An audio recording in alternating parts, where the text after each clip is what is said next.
Ever wonder what makes life so exciting? The beautiful nature of creating something with your own hands and imagination? Art, you say? Well, yeah, of course it's art.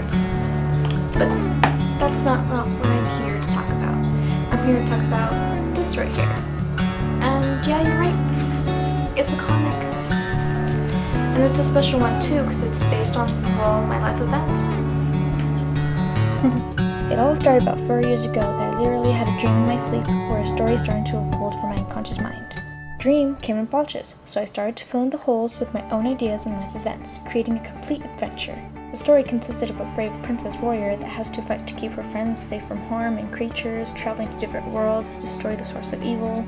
Planning this comic out was no easy task, but I did have a lot of fun designing the characters, and they totally look different from how they came out in the comic.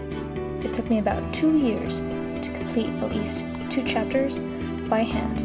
It's not that I'm slow, I just get tired of drawing so much that I leave it alone for quite a while. And if you're an artist, you know how it feels to erase and redo.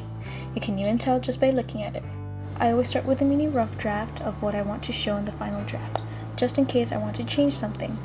I always like to give the paper a nice frame, so I use a ruler to make the frame a centimeter thick around the paper. When choosing my windows, I make sure that there's always a big enough window that shows the settings of where the characters are, almost like an establishing shot. Big enough windows to show full body at least, but most windows are waist up or close up to show motion of characters. After making sure the windows are the right size, I then start to sketch out the characters as I did in the mini rough draft.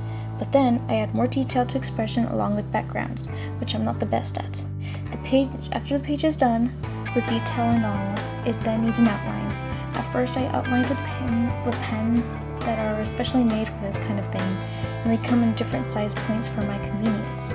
But I then found out it more convenient to do this digitally. I use the scanner to digitalize the page already sketched out for me.